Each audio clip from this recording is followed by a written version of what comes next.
Good afternoon. If we can all get a seat, I think we're about ready to start at 3 o'clock sharp. And I see some of you have your ashes. Good for you. I'm going to find Bruce afterwards. Okay, we're missing a lot of our directors up here today, but we have Bruce back. Yay. Yay. That's a big one. We have Dan, we have Andrew, and we have Monica running up, trying to be unnoticed, and Anna. And I'm Barb. Does anyone have any mission moments they would like to share? Bruce does. It also fits under the Mythbusters section. A mission moment. I am so grateful for the care I received in James' house while I was recovering from surgery. The whole team of folks there took wonderful care of me, and so that's a mission moment for me, and for all the folks who filled in various ways, making up for the places where I couldn't be. Thank you all. And the Mythbuster is, I'm not dead yet. Oh my gosh. I was wondering what the Mythbuster was. That's funny. John, you had your hand up? Mary Lee's got you there. This is a snow story, probably like everybody else's snow story, which is how do you get your car out when it's surrounded on three sides by snow? What I tried was to drop a WorkSub message to say to WorkSub, do you guys have a snow shovel? Because I can dig this out myself. The next thing that happened was Joshua called me the next morning and said, would you come down and show me where your car is? And I said, Josh, that's not what I was asking for. He said, no, I've got the shovel and I will dig out your car, which you did, on three sides, and we could drive away. That's absolutely volunteering for something that I didn't ask, and I was very grateful for it. Snow and ice. Yeah. Marilee, oh wait. Oh, she's got two. This is kind of a snow story too, only it was in the parking garage. I managed to wangle the rear end of the car next to one of those lovely poles, and I was afraid to back up, go forward, or anything.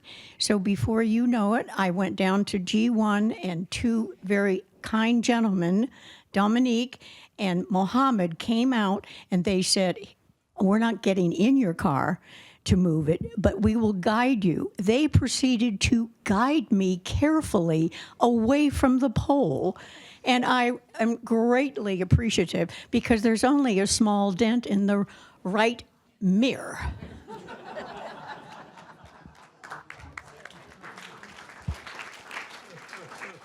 You have to tell us the pole so we can repaint it. This is a Mythbuster. In a nod to AI, the elevators have formed a union and decided to take 1 week off each.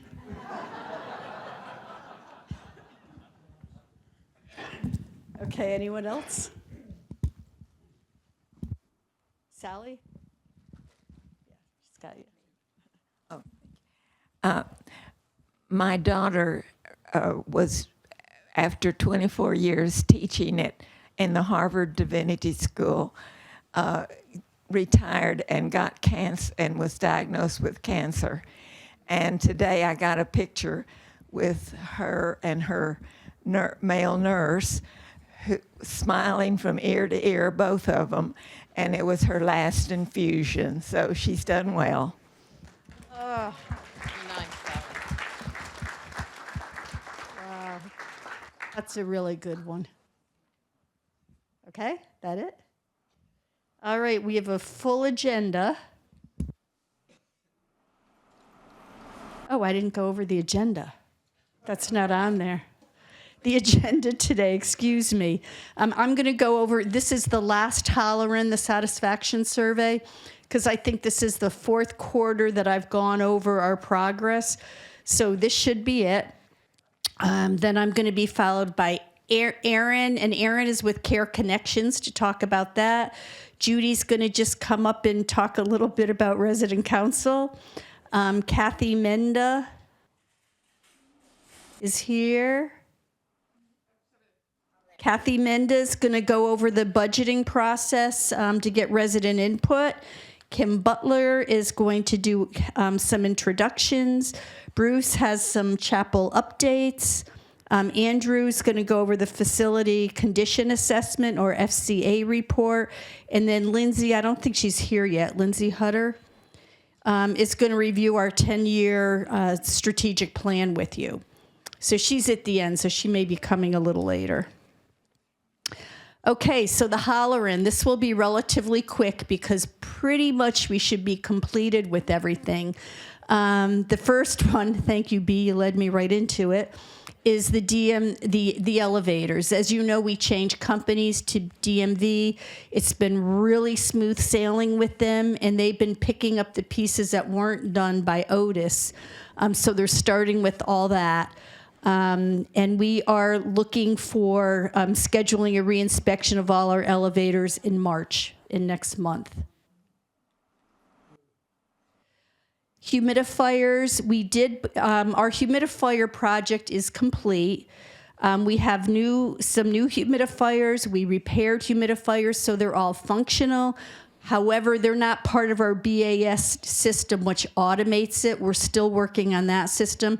So right now we're monitoring it manually, so let us know, if you do have any issues with that. Improve water for consistent pressure and control. The Tower Domestic Hot Water Project has been awarded as of February 15th, and the original building will be February 28th.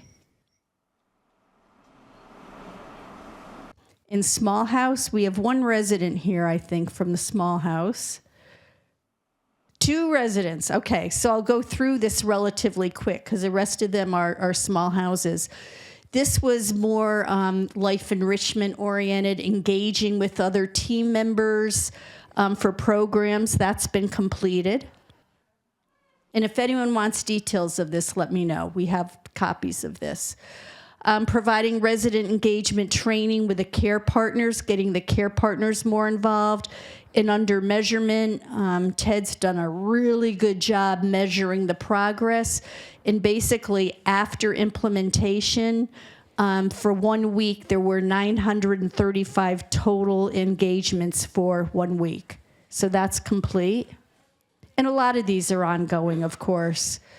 Communication with family members and with all of you on programs that are going on in the small houses. They're adding something in the Gazette every week. They're also sending this out to resident family members. So this is complete. Contact friendly visitors with senior services to provide one-on-one visits. That has been done. We're also working with HeroLink for one-on-one visits. And of course, we have all our dog visits, and we've been utilizing nursing students and such. So that is complete. And this is the last one, is updating the activity spaces in the small houses. We did start with Stonebrook, and this should be complete on June 1. That's not the last one. I thought it was. Call bells. Call bells is ongoing. Jackie has the ability to measure how long it takes for any particular resident. She can tell how many times that resident's been on the call light, how long it's taken staff to respond. We've resolved one of our concerns, being that the mats that resident might be on in a chair or a bed, if a resident slightly moves, the alarm goes off, staff have to come in there to turn it off. So we were having an inordinate amount of call lights because of that. So we successfully, over time, have removed all those. So now it's really the real call light being pulled. So that has helped tremendously. But we're still working on it because we're still not where we want to be. In the last 30 days, we had a total of 5,656 call lights events. It's a lot, yeah. And 273 were considered excessive, which is basically over 3 minutes. We're trying to be at 3 minutes, which is challenging. And we've done education. We're continuing to do education, that the expectation is higher now that we don't have those pads under the residents. And it's also challenging at night because we do have one care partner. And usually they're available, but if they're with one resident and another resident rings the light, it's likely going to be over 3 minutes. That's from 11P to 7A. Okay. Before I turn it over, does anyone have any questions with the hollering?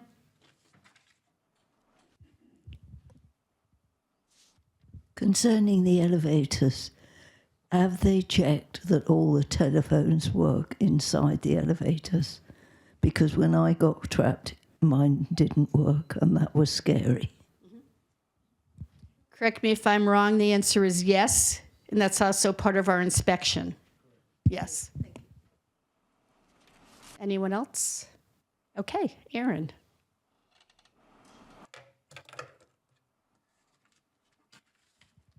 There you go. Thank you so much.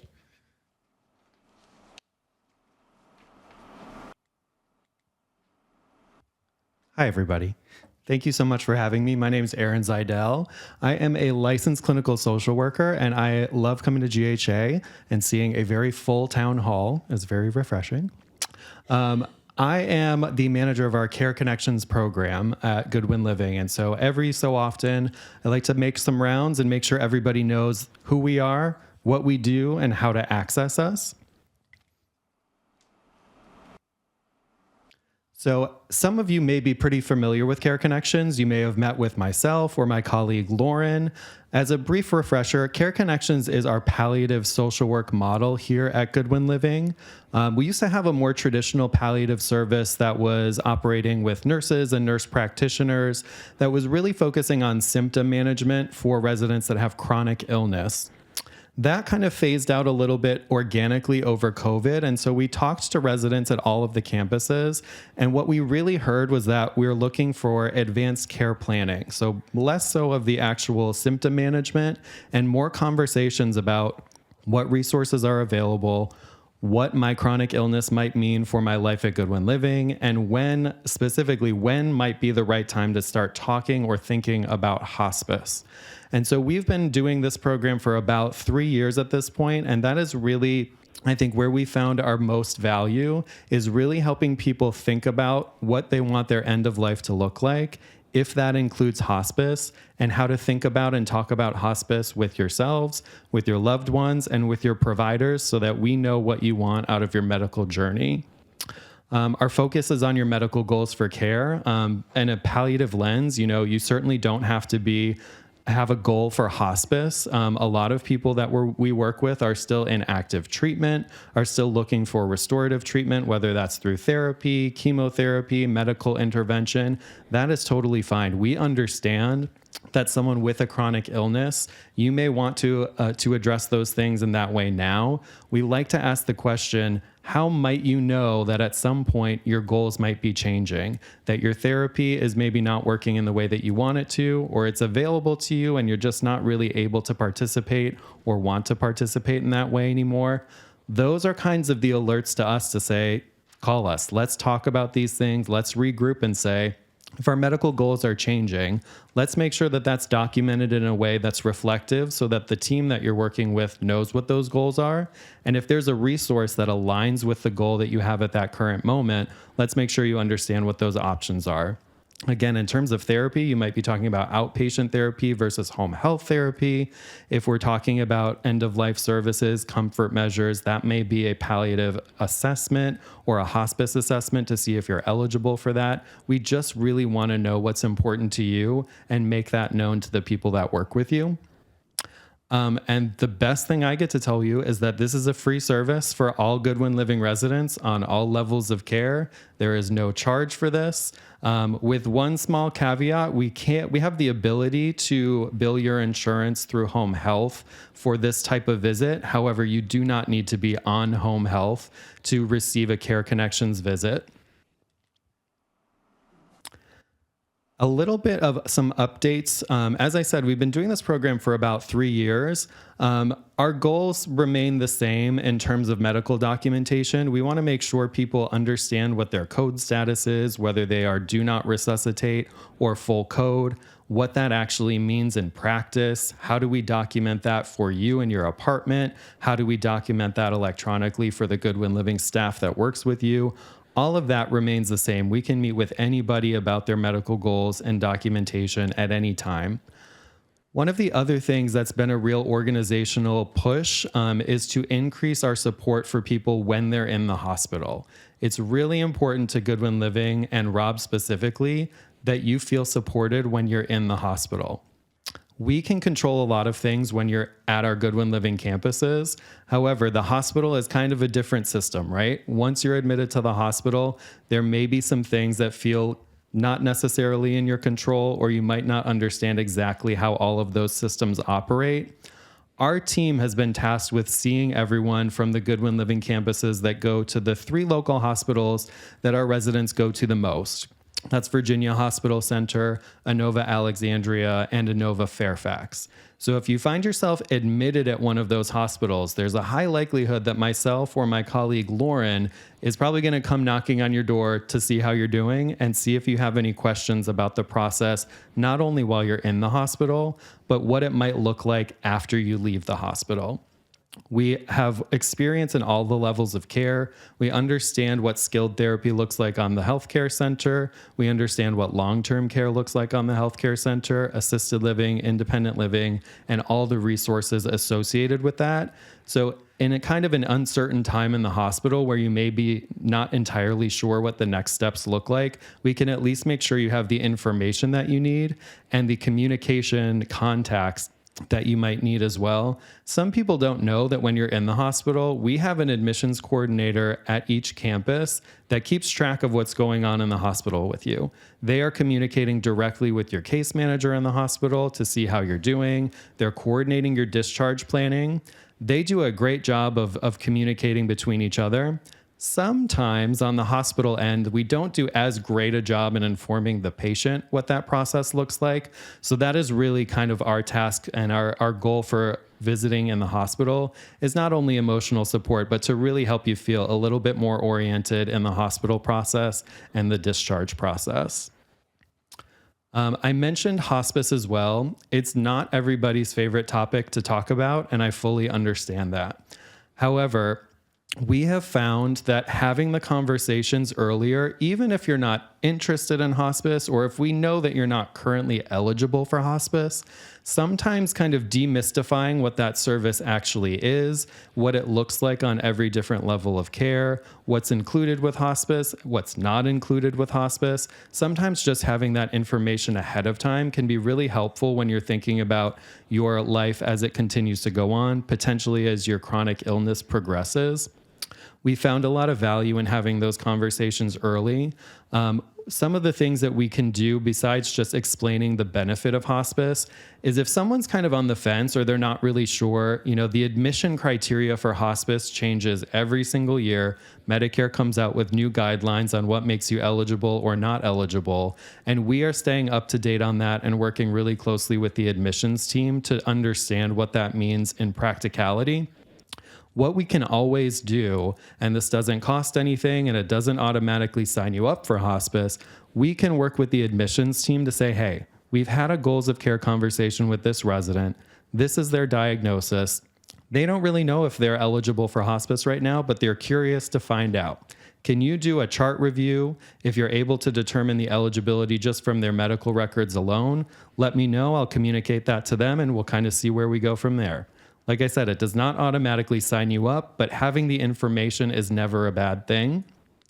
If we determine that you are eligible and that that is your preferred plan, we can also help transition you with that referral to the hospice team to say, we know what the goals are. We've documented these really well in the chart. We know that we're eligible for hospice and it's that time for us. So let's actually make that transition as smooth as possible. We've been found to have good value in having kind of that soft conversation. There is no pressure to sign up for hospice when you're talking with Care Connections. We get you the information you need. If it sounds like the thing that is most aligned with your goals in terms of comfort, maximizing the care that you can receive at Goodwin Living, probably not going to the hospital in most situations if we can avoid it. If you are getting to that point in your medical life, hospice might actually be the best resource to accomplish those things, and we can help facilitate those things for you. Now, I mentioned my colleague Lauren, who is lovely, and she is actually funded through our home health program. And I always mention that a little bit as a segue to say, we do have multiple types of therapy available at Goodwin Living. Outpatient therapy is generally for people that can get to and from the rehab gym. Home health therapy is actually a Medicare Part A benefit as well. The criteria for that is a little bit more strict as well. Basically, you have to have what we call a homebound status. So if it's difficult or reasonably difficult for you to get to and from the outpatient gym, we actually have therapists that can come work with you in your apartment. I'm sure some of you have used home health in that way before. Because Lauren is funded through home health, she has the ability to have all the conversations about everything we've talked about so far with anyone that is on our home health service. And it makes sense to me to have Lauren associated with home health because a lot of times people are referred to home health after a hospitalization, after a fall, after a new diagnosis. Those are really natural times for us to either have this initial conversation about your medical goals or to regroup with you if anything has changed after one of those events. So that's why Lauren's actually funded through our home health. And I always want to make sure that people know how to access us. We work really closely with the social work teams in all of the buildings. Monica, Kylie, Hillary, they are great at sending us referrals for people that might need to have these conversations. You can also get a referral if you have a Goodwin Living provider. If you're working with Dr. Karoma Nelson and her team, they are really good at assessing this might be a good time to have a conversation with Care Connections. They can put in a referral order to us as well. But again, in the interest of accessibility, anyone is eligible for this conversation. You can reach out to us at any time. Our email is very simply careconnections@goodwinliving.org. We have our telephone number that's available to you as well. We want to make sure that anyone that's interested in having these conversations has the ability to do so. It is not limited by a referral from your provider or your insurance coverage or anything like that. We are available to anyone really at any time. I could talk about this for hours, but I'm going to pause. Does anyone have any questions about Care Connections thus far?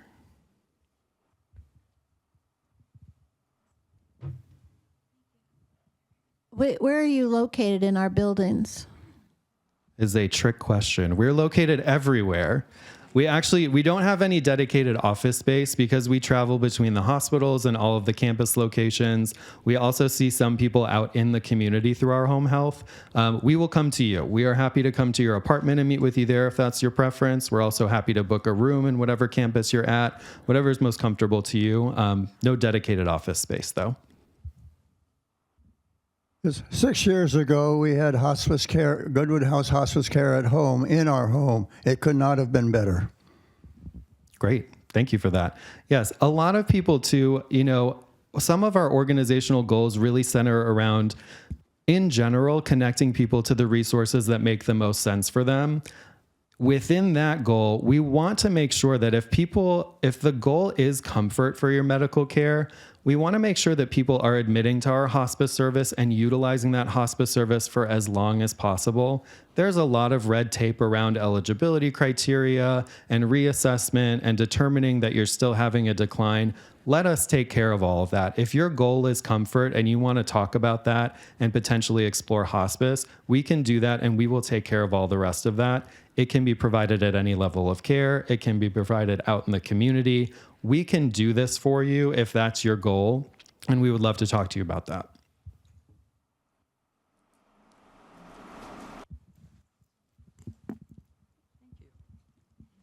I'm working on my advanced medical directive, and I would like to give people who may have to make decisions on my behalf more direction. Is that something you could help me think through? Absolutely. Okay, I'll be in touch. Thanks. Thank you. You bring up a great point. A lot of times when we're having these conversations, we encourage people as much as they feel comfortable with to include your family, your friends, your medical powers of attorney to say, we're going over some really great information that you're telling me about your medical preferences. Let's make sure that the people who might be making decisions for you, if you're ever not able to, are part of that conversation. If they're not able to, let's make sure that we at least get them this information in some way. Hi, Aaron. We've met before, and I really appreciate what you do. I appreciate, I have come out of the small houses, which is why my voice is still a little hoarse, and that was a couple of weeks ago. Okay, can you hear me now? Anyway, when I came out of the small houses, I had a PT visit and an occupational therapy visit, and I really liked the two people who came to work with me. Both of them said, and this is where I got very confused, both of them said that I would need PT downstairs in the gym, and I never got contacted by anyone. So I went, when I saw Dr. Nelson, my husband was seeing her, I said, do you have to give orders for the PT? And she said, yes. That was 2 weeks ago. I have not heard back from anyone about it. We are going to see our primary care doctor this week, and I guess I'm going to ask her for new orders. But I don't know why this has been so confusing or difficult. I don't need hospice at this point, hopefully. But it's been confusing, very confusing for me. I don't know what happened. Your people were very direct that I would need the PT, so I don't know what happened. Yeah, I'm sorry that was your experience. I'm not exactly sure what happened either. It's not uncommon for someone when they finish home health physical therapy, for the home health therapist to say, more therapy would be beneficial in the outpatient setting. There's usually a pretty streamlined process for home health to get those orders or request those orders for outpatient. I'm not exactly sure what happened in your situation, but we can absolutely follow up on that.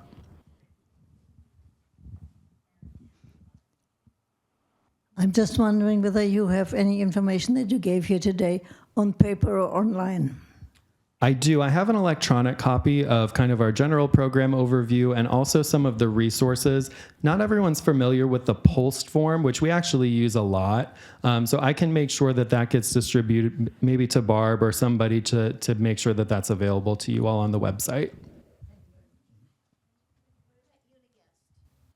Sorry?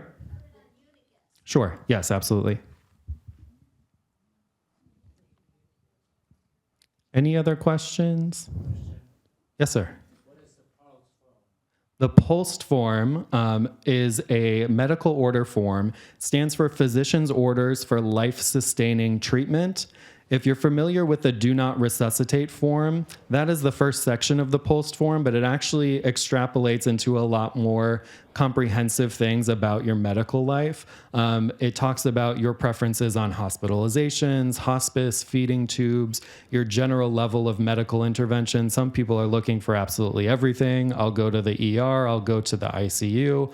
Other people tend to be more on the comfort side. Some people land in the middle. Even if we don't officially fill out that form with people, we often use it as a guide to say, these are things that you can and should be thinking about. You don't have to make a decision today. We don't have to sign this form today, but this is maybe a good kind of template to say, these are things that you might have to make decisions about at some point. All right, I'm getting the TikTok timer. I think my time is up. Thank you all. If you all have any questions, please feel free to reach out.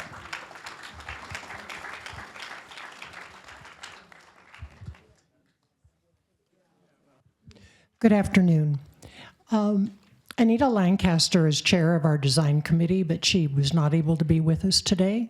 So in the benefit of time, I'm going to have Anita talk to you in March. So the next person up, please.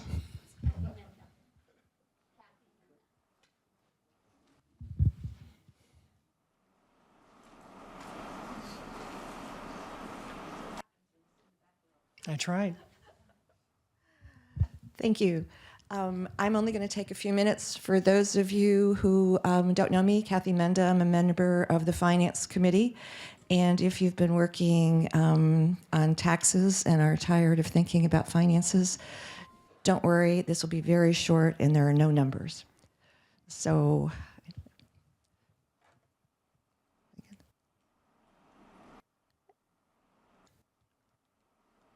well, down button. There we go. Okay, so first of all, last year was the first year we tried this budget process. It's really to ensure that residents get their voices heard and you have a chance to provide input to the budget. And you've been able to do that all along and still can going forward by simply talking to, some of your department managers, resident council members, chairs of committees, et cetera. You can still do that. But when you do it in a sort of ad hoc fashion, a lot of times those comments and things could get overlooked, misplaced, or it's the wrong time. Things are already so far down the process that it's really hard to get things in. So really, as management starts to think about, the coming fiscal year, now is the time for us as residents to start thinking and provide input. Doesn't mean it's going to get accepted or all the time, but last year was the first time that we tried to ensure that it was done in a timely, consistent fashion, and everyone at least had the opportunity to get their input heard. So last year we actually had roughly 50 comments from resident suggestions, and it has now become a standard process, so you'll be seeing this every year. And again, it's not the numbers, whether it's 50 or it's 5, it doesn't matter. It's the opportunity that you have. And how does this work? It's very, very simple. There's a real simple form. I'll show you a picture of it in a minute. But it's going to be in your mailbox by Monday the 23rd. And you just simply fill it out. You don't have to put your name on it, but it would help if we have follow-up questions or anything. And also, you can have multiple people sign it. If you all are in agreement and you're talking at dinner or something or in a committee meeting, you can put all the names on, and we know that it's something that's not just, 1 or 2 people here and there, or we at least know that there's a group of you that we can talk to. Aside from that, if you have different areas. If you can put on the form the name of the department head, there's also a place to put the topic, and we give you a list of departments where things are located, and all you have to do is fill that out, put it in the suggestion box, which will be by the activities binder. You have until March 6th, which is roughly 2 weeks, and every evening, Mike Stevens, bless his heart, where is he? I don't know if he's here. There he is. He collects these, and we end up doing sheets that analyze and basically summarize by department, activity, et cetera.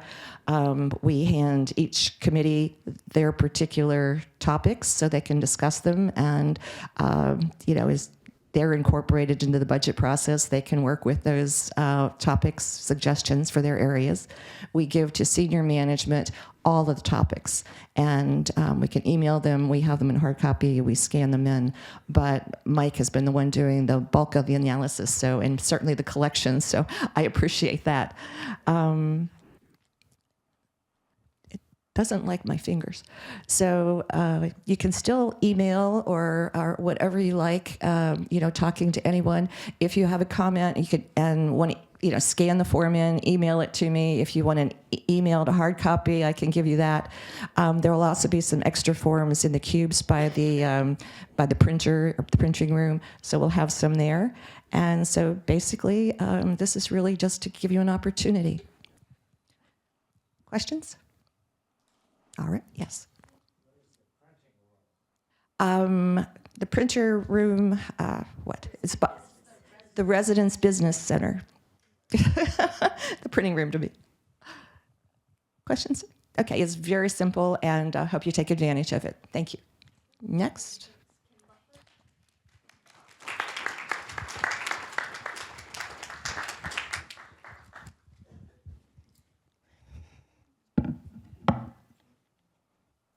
Hello. For those who do not know me, I am Kim Butler. I'm the Director of Life Enrichment. So sometime early November, we said goodbye to Abby Hanlon, which was our music therapist. We loved Abby. We truly missed her.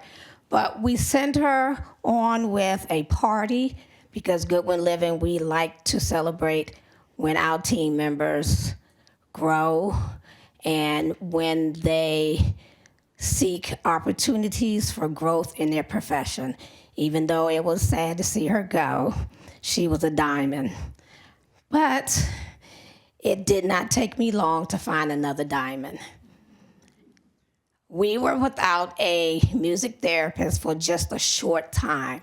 It was so short, no one even knew that we didn't have a music therapist.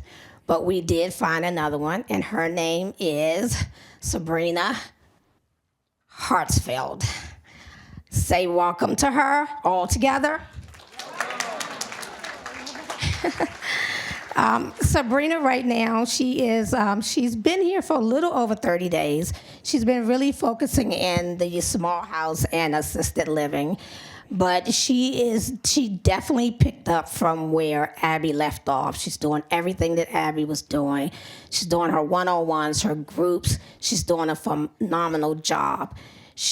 Once she gets her feet really wet, we are going to venture back out into our resident living residence as well. But right now, she is focusing on the small house, healthcare residents, and our assisted living residents. So I'm gonna give her an opportunity to say a few things. Hi, everyone. Like Kim said, I'm Sabrina. It's very lovely to be here with all of you. I'm very excited to be here at GHA.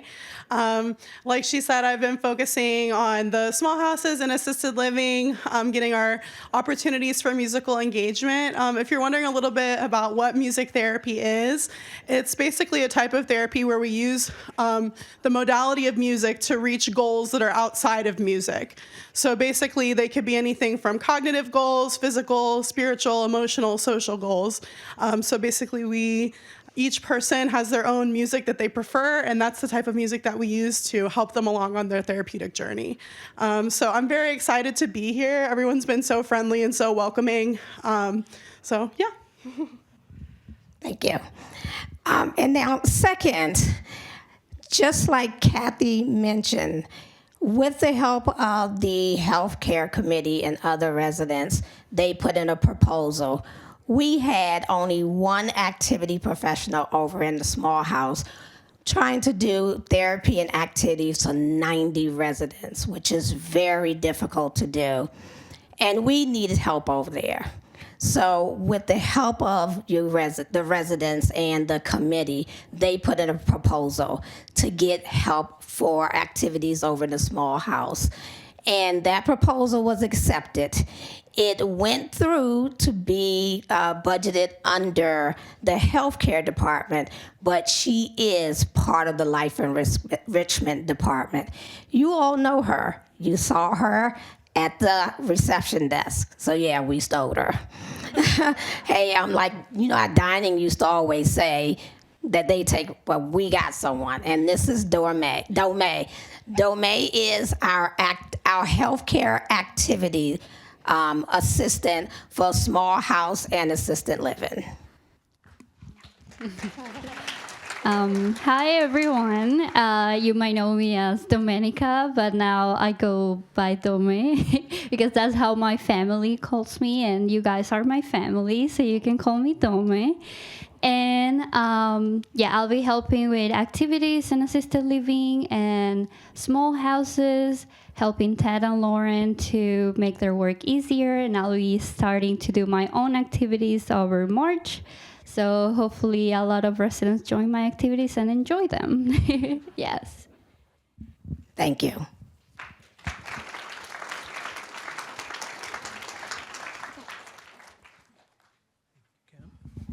Got it. I'm Bruce. I'm your chaplain, and I wanted to piggyback on that because Dome started here as an intern with me. She was in the program that was not our chaplain intern program. It was interns in the college age that were being matched up with lots of different departments, and it was the very first time that we were invited to have an intern. And I said, sure. And so Dome started out with I'm proud to say that. Yeah. So we're glad that it continue to keep moving through and finding new ways to use your gifts here. A couple of things for you. First off, you can probably tell by just looking around, it's Ash Wednesday today. And if you haven't been able to get to any of the services, there's an opportunity still from 4:30 to 5. I'll be sitting in the chapel, and anybody who would like to get ashes or communion or a blessing, just come on in. I'll be sitting there waiting for you. There are a couple of memorials coming up. Pearl Wilson worked with our assisted living family for over 30 years, and she was at that time, we called them CNAs. We use the term care partner now. And she died recently at the age of 83. And there'll be a memorial service for her at the Jefferson Funeral Chapel in Alexandria on Saturday, the visitation from 10 to 11 and the service at 11 o'clock. Then next Tuesday, we're going to have a memorial for two of our dining service team, for Charles Thomas and for Alex Joseph. That'll be here in the auditorium at 2 o'clock. It's designed to be at a time when more of our team members can come because it's near the change of shift, but it's open for everybody. And those of you that have known Charles and Alex, please do plan to come and participate.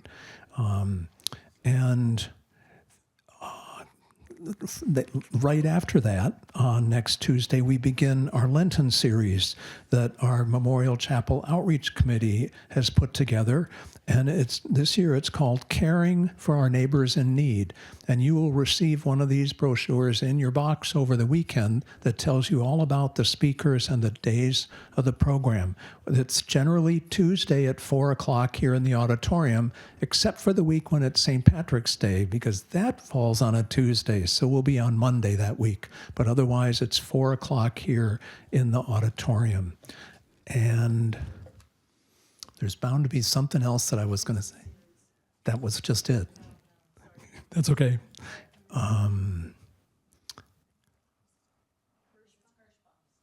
Oh, yes. On March 1st, Sunday afternoon, the 3rd, will be the service for Marty Kirschbaum in the chapel at 3 o'clock. And the following week, on Sunday, the 8th of March, we'll be having a celebration of Purim. Rabbi Gale will be with us. We weren't able to do the Tu B'Shvat celebration we usually do, but instead we'll have one for Purim on Sunday the 8th at 3 o'clock, and it's a joyous celebration. It's raucous even traditionally, so do come and participate. There's a sign-up sheet in the activities notebook under the spiritual life section. Who's next?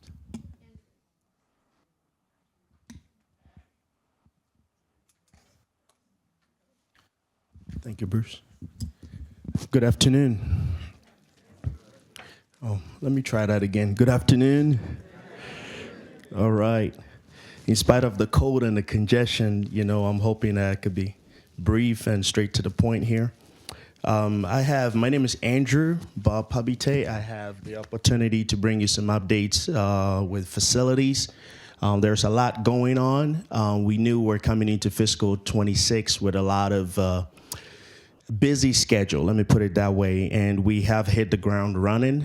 You see some of the improvements already, and I want to just bring a brief highlight to some of them. As far as elevators, I want to start with just to highlight something that We have noticed in the improvement in the changes we've made, as Barbara mentioned, we have a new contractor and a new service agreement with DMV Elevators. And they really hit the ground running also, and we see a lot of improvements. I have a trivia question. In the past month here in January, who can guess how many times we had an elevator down? I was expecting this reaction here, but I really want to put you to the test and see if you have been paying attention. I just want to highlight the improvement that we have started to notice. 3. There's been 3 times where we had elevators down, and was twice in the tower and 1 in the original building with elevator number 9. Yes. So that is an improvement. Within 30 days to have 3 elevators down, and they were all back in operation by the next business day. Yes. So yes, that is an improvement. Yes. Thank you. And then I also want to highlight we have 2 hot water projects which is intended to improve the delivery of hot water to the buildings. One in the tower and then one in the original building.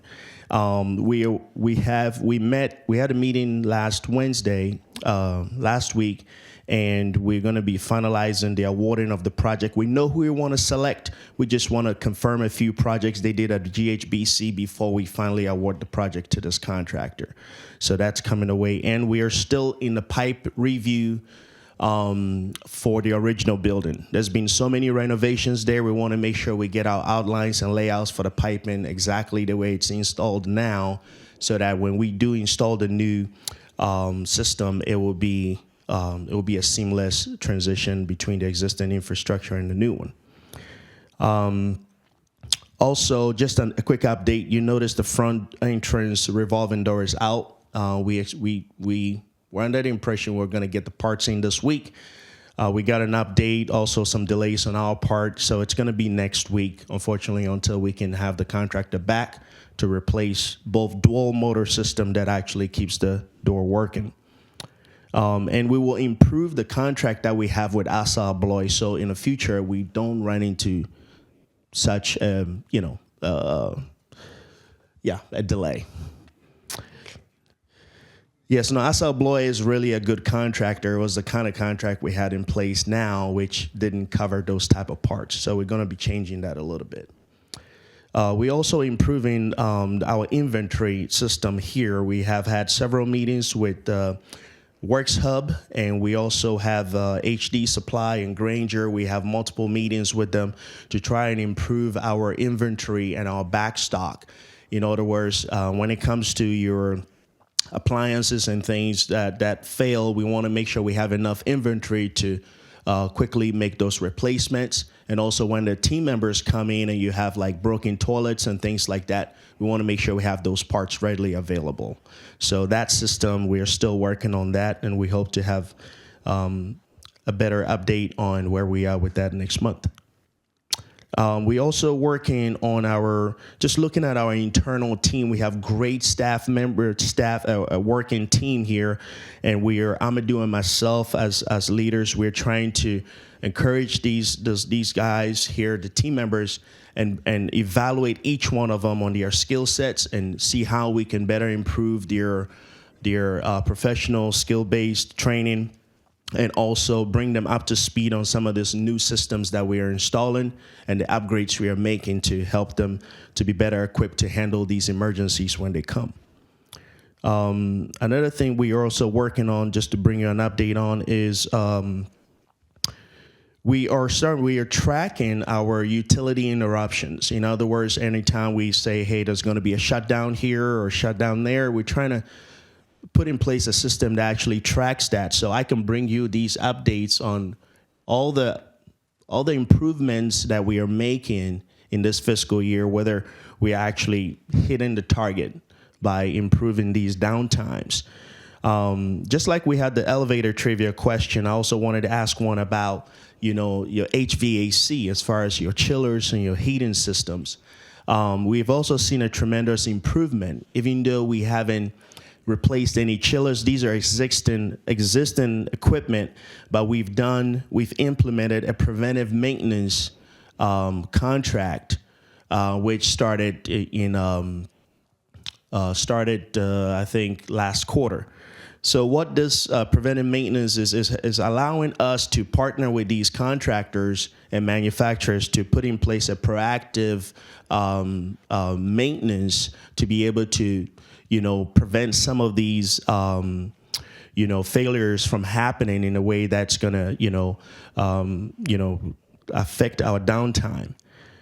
So we're seeing a lot of improvements, and we continue to implement more preventive maintenance, and not just in the plant system, but in just also in just our basic infrastructure overall in this community. So that's just what I have here on a high level. We can go into details, but I don't want to steal somebody's thunder. All right. Thank you. Yeah, there's a question. Yeah.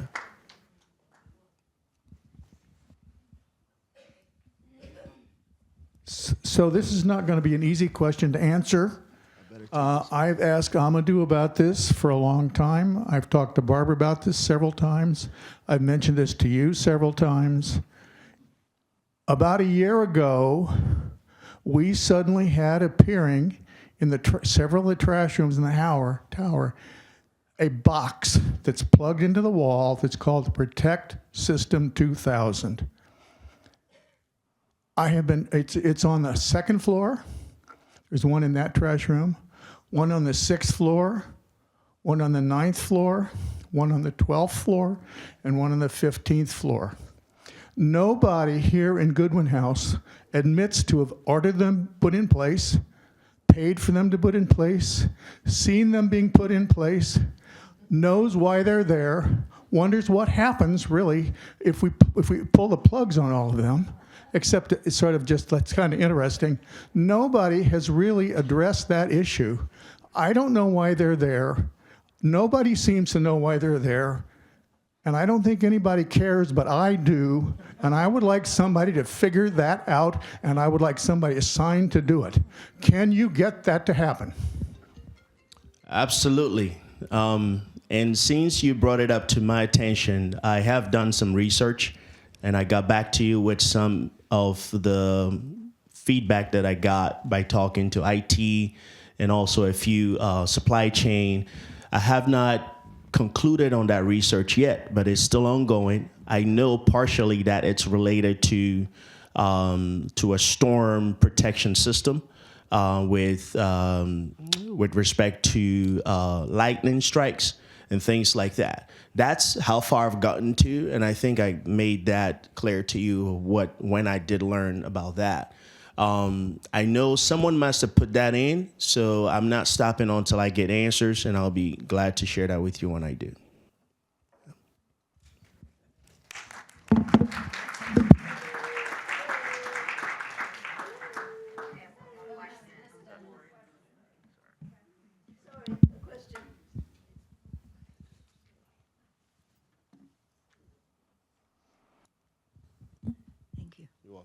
I've been trying for a very long time to get an answer to a question. When you have a disabled button on a door, the box, you press that and the door opens. Is it possible to change the delay time on those things? The reason I ask is because in the northern end of the original building, we have tiny, tiny trash rooms. Almost a little triangle. You can't walk in, there's no room. You have to stand in the doorway, and you have precisely 16 seconds to put down your trash down the chute into the 3 little boxes that are stacked up there for the other things. It's impossible. And one day I made a very silly mistake. I dropped a battery when I was about to put it in the box. So I bent down to pick it up. The next thing I knew, my head is hitting the far wall because the door shut behind me, and it hurt. So please, is it possible to change that time that the door is open on the, it's just a relay, isn't it? That is correct. And you've got such an engineering background. I think you hit the answer right on the head. But Yes, I've been asking for about 3 years. Okay. I think you've asked the question at the right time now, and I'll do the best I can to adjust that latch and speed on that door. Okay. All right.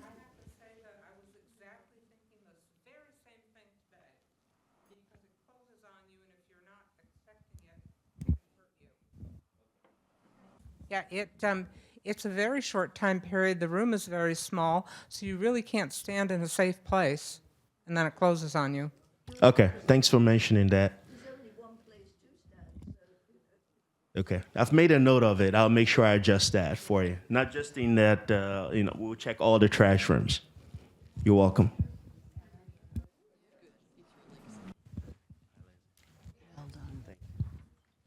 Hello, everyone. How are you? It's a hard act to follow Kim's enthusiasm and energy and Andrew's very good answers. I think I know most of you. If there's anyone I don't know, it's my pleasure to be with you today. I serve as the Chief Strategy and Marketing Officer for Goodwin Living. And I also make it a point to share that my first relationship to the organization is as a daughter, because our mother lived her last 2 years of life here at Goodwin House, Alexandria, receiving just extraordinary care. So I was invited today to provide an update on the current strategic plan for Goodwin Living. And as I do that, I want to start by first thanking the residents of Goodwin House Alexandria, present and past, because it all began here in 1967. And this campus has grown, and it was successful and helped the organization decide to have a second campus. Does anyone know what our second campus was called when it was introduced?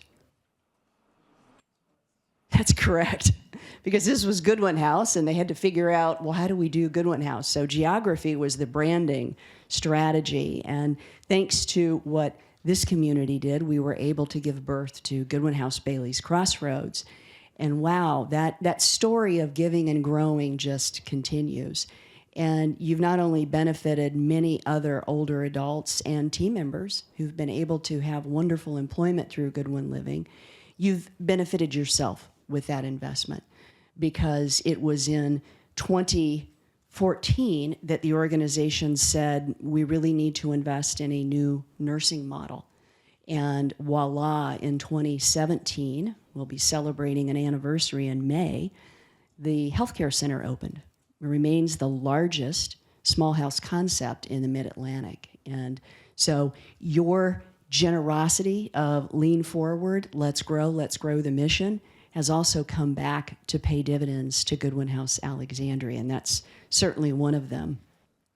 So a little bit about the strategic plan, and I'm going to, in a minute, just provide a refresh for those of you who don't spend your days thinking about the Goodwin Living strategic plan, and for those of you for whom this might be, what?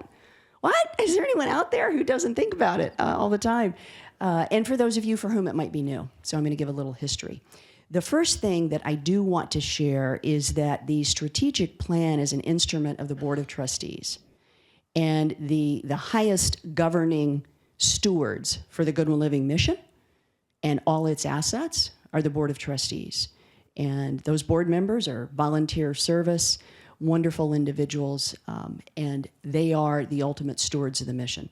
The strategic plan is their instrument by which they set the strategic direction of the organization, and they monitor its execution. So it is a tool of the board. Management informs it. We get input from residents and our team members that inform it, but ultimately it is a tool of the Board of Trustees. So with that, little bit of background, and if we can flip to the next slide. Oh, clicker, tiny little clicker up here. Wow, do that. Boom. There you go. I got it. Thank you for the instructions. This is very sleek and state-of-the-art.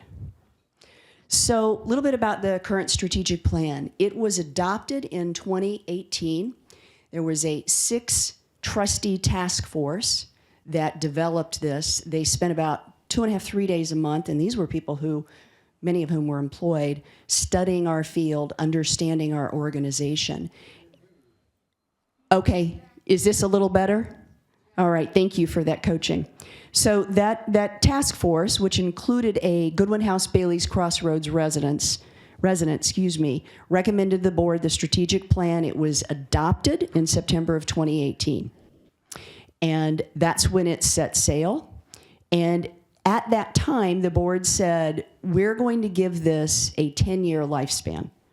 We don't think we can project out any further than 10 years. And so if you think about 2018 and 2026, we're 8 years into that strategic plan. So it remains our current strategic plan, and it is the governing tool for the board and implementation with management.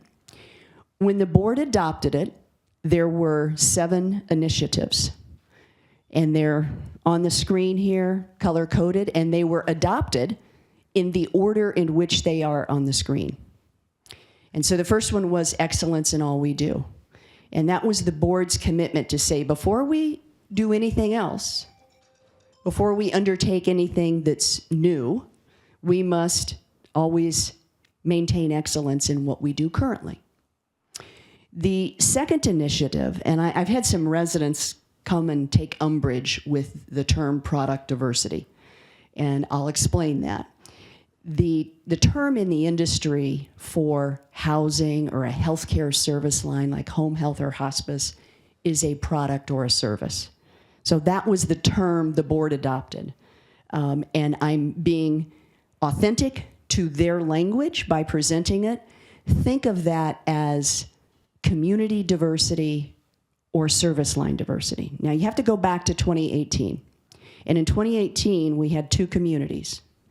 We had Goodwin House Alexandria and Goodwin House Bailey's Crossroads, and we had 1 healthcare service line, hospice. So the board at that time said, well, we're not offering a lot more, are we, in the way of housing? We're not offering a lot more in the way of healthcare. We're kind of having to outsource rehab and home health to others. And so that was a really big priority for the board. And I'm going to give you one specific story. Cece Clark, our current board chair, was on that task force. And we had brought in some consultants to help us assess ourselves. And they put down on paper the average net worth and income of older adults residing at Goodwin House Alexandria and Goodwin House Bailey's Crossroads. And Cece recoiled from the table when she saw it. And she said, okay, I realize we serve people with assets. I just didn't realize how much so. And as a faith-based not-for-profit, it seems like we ought to be more financially accessible to more people. And so that notion of diversity around the types of communities we operated was very intentional from that moment, that we did want to welcome in rental communities to be more financially accessible to a broader range of older adults. So when you learn about when we acquired Hermitage, when we affiliated with Forest Hills, that is all very, very strategic and very integral to being a faith-based, not-for-profit organization. Same thing for healthcare services. When you go down to rehab, it's not outsourced, it's Goodwin Rehab. It's our team members caring for you and helping you recover. Same for home health. It wasn't that way in 2018. Economic diversity. That's kind of a play to what I told you about Cece when she recoiled and said, gosh, we're not available financially to a lot of older adults. Technology, that should not be a surprise. That made the list. Talent made the list. And at the time, in 2018, it was dementia. It was dementia. And then the 7th initiative of the strategic plan, the 7th area, was governance. And that is the domain of the Board of Trustees. How they conduct themselves, their roles, their responsibilities, and their recruiting, and their structure. So That's an overview of the 7 priority areas as they were adopted. Now, I want to take a moment and I'm going to zero in on some specific benefits of the strategic plan to Goodwin House Alexandria. So excellence in all we do. Plan was adopted in 2018. From 2019 to end of last year, we had invested $39.9 million in capital improvements for Goodwin House Alexandria. And in FY26, over $10 million, just a little bit over $10 million will be invested. That's the most since this building and the healthcare center were developed. And that's all part of the strategic plan, excellence in all we're currently doing. In terms of the product diversity piece, having different types of campuses, I have to get very personal for a moment. And I will never forget being in this room in October of 2018 when we introduced the strategic plan to residents. And we had resident focus groups from GHA and GHBC and Goodwin Living at Home. We met with them to get their input, so there were resident contributions to the plan. But when we introduced it and we talked about this concept of we want different types of communities, rental communities, and we want to be available financially to a broader group of older adults, some of you may remember Becky Davies. God rest Miss Davies' soul. Miss Davies was kind of a dry humor person. And so at the end of the presentation, she walked up to me at the podium and she had tears in her eyes. And I was thinking, oh my goodness, what did I say that possibly would have brought tears to Miss Davies' eyes? And she said, I need you to know that my daughter and her husband have chosen noble careers, but they're not high-paying careers. And I could never have hoped that my daughter would have lived out her days the way I am comforted at Goodwin House Alexandria. And that I can go to my grave knowing that Goodwin Living is going to invest in rental communities. You have no idea the peace that gives me. Forgive me for being personal, but sometimes I think people think we don't hear those stories and we really carry them forward. And so it's with that embrace of the sentiments of residents for your children or your loved ones or your siblings. And you have a great new neighbor now in the View Alexandria.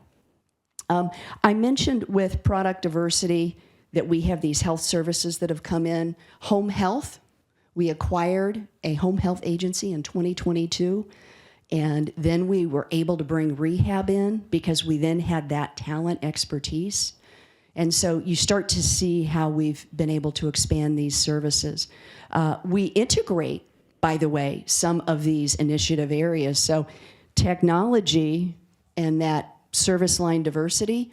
Has anyone used the Vitala system? Have you had a chance to be down in rehab and use the new Vitala technology? If you've not, it's state of the art.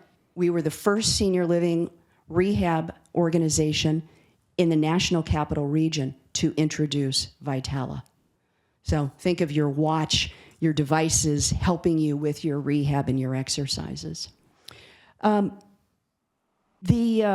The other area where you've benefited, and I'm going to skip down in just a minute and talk about talent. Talent is a significant investment that we've made through the strategic plan. So I'm going to give you some data points right now.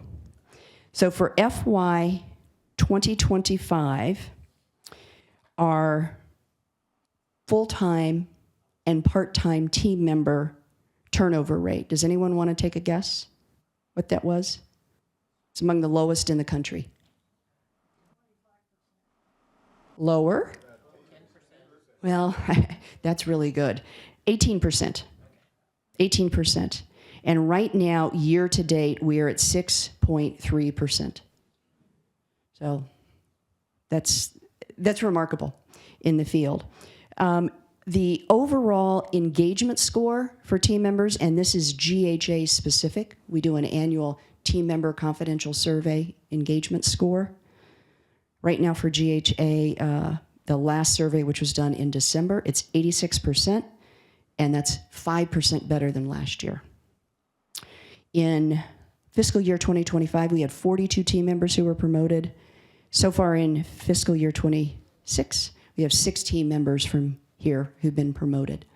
So what's significant about that and this investment in talent is that we have team members who want to stay in Goodwin Living with their career, but they also want to grow. And if we're just one campus, they don't have many places to grow. And so the benefit of being a broader organization is that there are more opportunities for people to move around and to grow, which is tremendously exciting. And it means that we're able to retain that talent.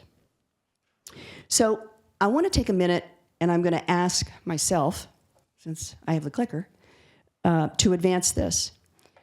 And the strategic plan was not intended to be written in stone. This is it, go forth. It's a good thing because in 2019, the world experienced a pandemic and it came on full scale here, something we couldn't have predicted. It is a dynamic document, and there have been 2 moments in time where it was significantly adjusted. And the first was in 2020, and this was following the death of George Floyd. And at the time, that initiative, that third one, was diversity. And it was economic diversity, excuse me. And it was economic diversity because the board was very concerned that we weren't financially accessible. And we realized that was far too narrow a lens. And we needed to continue to be attentive to being financially accessible to more older adults through all of our services and campuses. And we needed to be much more intentional about diversity writ large, racial, ethnic, sexual orientation. And we'd always been a place of welcome. If you look in our values, it says we're a place of welcome. But we realized you need to step into that in a big way. And I was kind of smiling to myself when Bruce was commenting on some of the upcoming services of different faith traditions. That's a way that we are intentionally stepping into embracing diversity. And so the board dropped economic out of the name, not out of the intention, but it was to broaden our sense of diversity. And that was the beginning of the diversity, equality, inclusion, and belonging effort, which is so vibrant and rich in the organization today. In 2022, the board looked up and said, if we have an initiative around dementia, it implies that it's focused on either those who have dementia or the loved ones of those who have dementia or caregivers. And there is a lot that we have learned about brain health prevention and maintenance and caring for it. And that's when they said, we need to be proactive about brain health, the same way we're proactive about physical health and going to the gym and the fitness center and taking classes. And that was a really big moment in time for Goodwin Living. It helped us launch the Stronger Memory program. There are now multiple other programs that have come forth from the investment, with tremendous gratitude to the donors. Many of you are donors to the foundation, which helps fund these programs.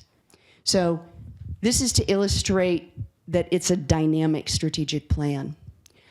We have, I think we're in our 4th round of research with George Mason University on the impact of Stronger Memory on brain health and sustaining cognition. We have about 60,000 people who are participating in Stronger Memory around the country. We have over 300 organizations that are partnering with us to spread the word.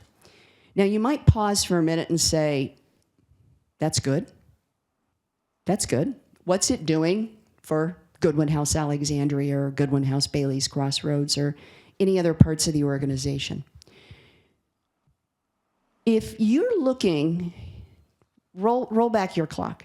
You're doing your research on, it's time for me, I'm ready to move into a retirement community, and you go research. You research Green Spring and maybe the Mather, maybe the new Brightview Alexandria, and you see people who talk about great dining and great lifestyle and great activities. That's all fine and well. And then you see a few of them which say, wow, we're really investing in brain health for our residents. we're really investing in new technologies around fitness, rehab. Are you going to recognize one's an innovator and one's just maybe offering a little bit better of what everyone else is offering? The reason I bring this up is that people see that. And they might participate in Stronger Memory before they ever move into a retirement community, but they've had a great experience and they've seen that we're innovative. And so that is a selling tool for Goodwin House Alexandria and Goodwin House Bailey's Crossroads and Forest Hills and The View. And so it's a very significant reputation builder for the organization to help us with occupancy and, most of all, benefit participants in brain health programming. So I wanted to make that connection for all of you. Looking through, and Barb, I don't know what my timeline is, but I'm probably getting, technology. Let me take a minute to talk about technology. In 2019, we've got this new technology initiative, and what are we going to do with it? And I will say, I was not quite the fan of the first decision that was made, because I was looking at smart home technology and all the innovations and like, gosh, we ought to go in that direction. And we worked with an advisor, and the decision was, no, you're going to invest in cybersecurity and Wi-Fi infrastructure. That was the right decision. Took us a while to get Wi-Fi infrastructure right. Acknowledge that, duly acknowledge that. Cybersecurity, I think we've done quite well. If any of you read business magazines or business newspapers, you will see there have been senior living organizations, hospital systems that have been hit hard by cybersecurity. And so we did make a very big infrastructure investment in cybersecurity, and that was first for us. Second for us was what I'll call back office. We had an accounts receivable system that involved paper as much as it involved digital. We needed to put our budgeting technology into the digital era and get things on the cloud. And so the first 3 or 4 years were candidly kind of the behind the scenes, but you want it there and you want it to run well. And where are we today? Right now, the dining team, Dan was in here a minute ago, Dan's still here.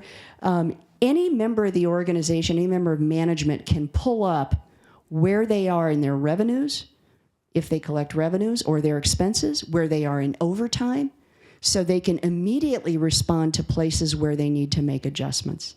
And that makes us better stewards of the budgets of each of the campuses. More recently, we've been able to roll out systems like Volante, and there are others that are coming.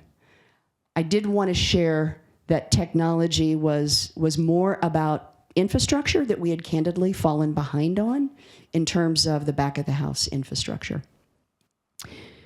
As I mentioned, governance is the purview of the board, and it relates to both the Goodwin Living Board as well as the Foundation Board. If you've not had an opportunity to go on our website and go to the news section, you will see there are news releases on the new trustees of the Board of Trustees and the new foundation directors. And I hope that you will have the enthusiasm that we do, that we're able to recruit people who have knowledge in important spaces like healthcare, like technology, like finance and real estate. So we're benefiting from that outside expertise as we continue to be stewards of the mission. Now you may wonder, okay, what does the board do with the information that it receives from management and the reports that they receive? They meet quarterly, and they review progress against the various initiatives. They give us feedback and input. We have discussions, and sometimes management gets a green light, and sometimes management gets a yellow light. Go do more research. That's not where it needs to be. So it is a tool, and these continue to be the areas that really guide the investment. Now, as we think about the next 2 years, I'm going to share with you what are kind of 4 areas that the board has said, in particular, focus on over these next 2 years. And the first one is hospice. And hospice is something that when this plan was adopted, we largely served residents. We didn't serve people outside. In the last 18 months, we've taken our average daily census from about 130 persons served to 180 persons served. And hospice has also become a wonderful reputation builder for Goodwin Living. We have the highest quality, this is by the government rankings, not our own, highest quality hospice in the region. We're not the largest, and we will only grow at a pace where we can sustain our quality, but we receive the highest quality measures. And I know that's a comfort to people who have a need for their loved ones or themselves, and I say that from first-person experience. The second priority area, and you hear about this kind of every quarter because David and Taylor and I have been coming in and talking about the expansion of the land, what we're able to do on the land where the View Alexandria is housed. And that's where we're going to develop the new Goodwin House Seminary Road community and be a home to about 350 more older adults. And that is proceeding at a very good clip. We are outpacing the pre-sales timelines that we had on that community. Third area is affiliations. And this is the Forest Hills model, where there's a period of due diligence. And it's important to us that we think that there's an opportunity to help and uplift a community, that they have more assets than liabilities. And Forest Hills, after a very extended due diligence period, we agreed to come together. And we think that there will be future opportunities to do that within the National Capital Region. And then the last area is brain health. And one of the reasons brain health is so important to us for our residents, for our Goodwin Living at Home members, for older adults across the region, is quality of life. Our mission is to support, honor, and uplift the lives of older adults. And if we keep our cognition longer, we can remain independent longer in our homes and push off the need for care or the need for a higher level of living and the cost that come with that. So this is very much a continuing priority within the strategic plan to uplift brain health for as many older adults as we can.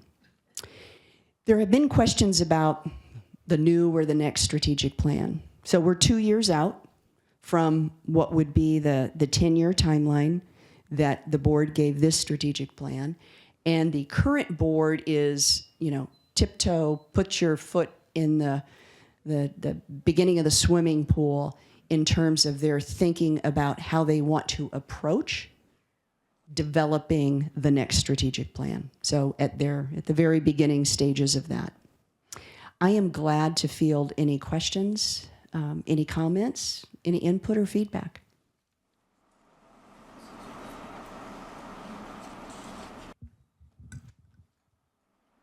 Or not. Well, thank you. Thank you.